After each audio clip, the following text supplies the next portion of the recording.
Hi, my name is David. Today, this is my third video. I will be showing you one way to get rid of your hiccups, but this is not only for getting rid of hiccups. If you have a scratchy throat,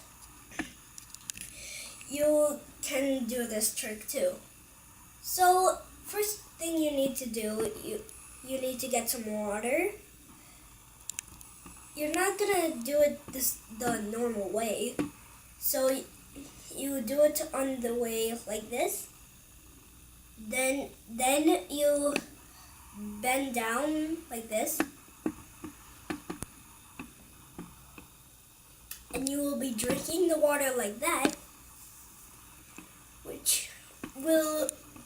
and that's it.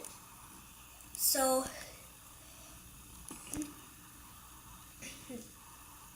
you will still, bye.